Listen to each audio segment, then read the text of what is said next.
Yeah, so hey guys, we're on a new year. A lot of us make resolutions at the beginning of a year, right?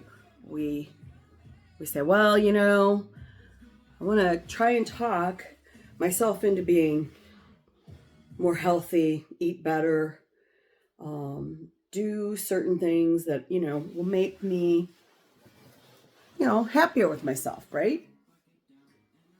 We kind of get ingrained, I think, with that idea from a young age, and we get ingrained with a lot of ideas from a very young age. Um, I always told friends of mine over the last, probably decade plus, that resolutions are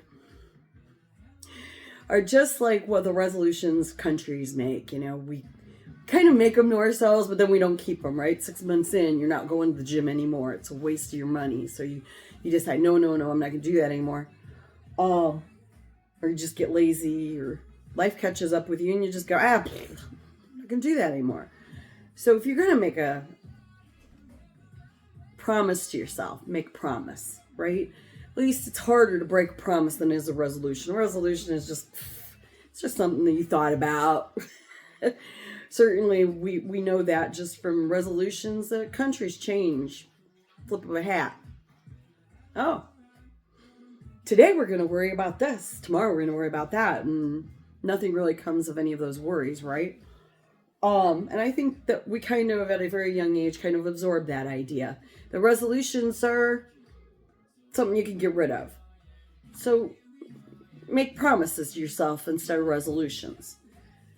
But I really want, after a friend of mine made a comment about trying to be more optimistic, it kind of brought up a time where I had a philosophy professor who singled me out and asked me, did I think I was a half full or half empty glass person? Is my glass half empty or half full?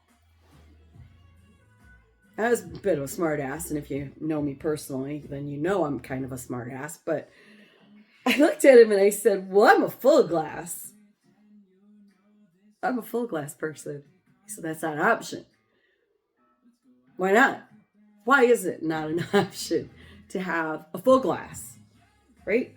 Well, you can't. An optimist is if the glass is half full, and a pessimist is if it's half empty. I don't know, but both of those sound pessimistic to me. If the glass is half empty or half full, it's still only half. So I basically had the whole class laughing. I didn't think 60 kids laughing at him. He did not like that. But it's the truth, right? Why do you have a half glass? Why is it half empty or half full? Why isn't it just a full glass? Because it's ingrained in us that we're supposed to compare ourselves to other people constantly. It's just a nonstop shit show of compare myself to everybody else. And it's a great concept to motivate yourself to say, that's what I want in my life. Something that you see somebody else having and you're going, that's what I want in my life. I want to have that. If you have parents that had a happy marriage, you're like, oh, I want a happy marriage too, right? Hell, I want a happy marriage, like I know kids that want happy marriages and their parents definitely deny have happy marriages. So when we talk about these things about, well, let's be happy. Well, how can you be happy if you're comparing your glass, which you are saying is half full or half empty, to somebody else's full glass? Because obviously, if your glass is only half full or half empty, you're comparing it to somebody else who has a fuller glass than you.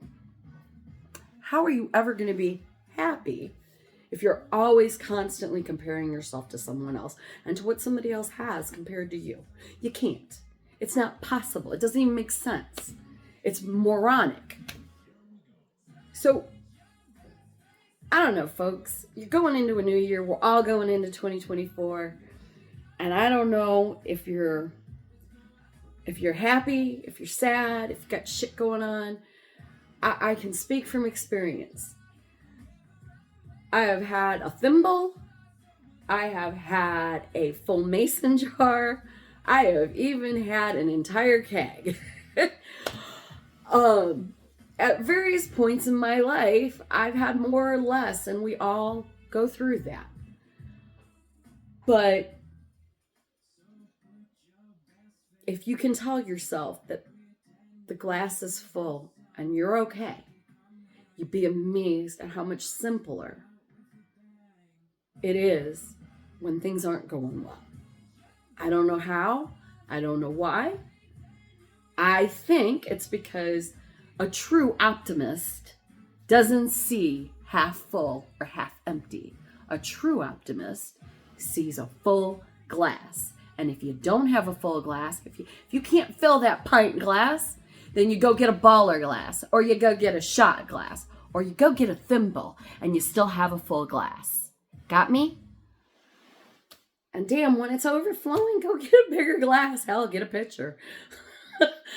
If you got to, go get a whole keg. But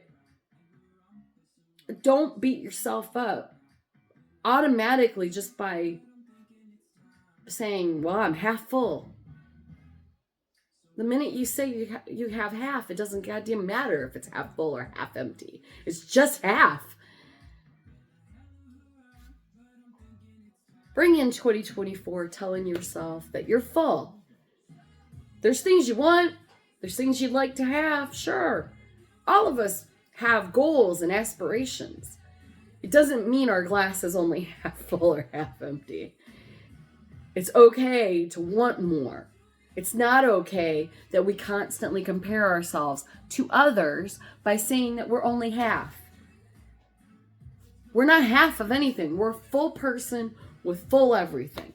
Every single one of us. Some of us have more problems than others. Some of us have more money than others. Some of us have a better outlook. But I got news for you. Sometimes that better outlook is just your perception. In fact, I think perception is probably the majority of it. So don't beat yourself up anymore. Except that your glass is full no matter how much you do or quote unquote don't have compared to anybody else. Have a full glass. And if you only do one thing for the next year, promise yourself that you'll be happy with the glass that you have and not worry about what someone else's glass looks like. Because every one of us has the ability to live a perfectly full and happy life if we have the right outlook. Happy New Year.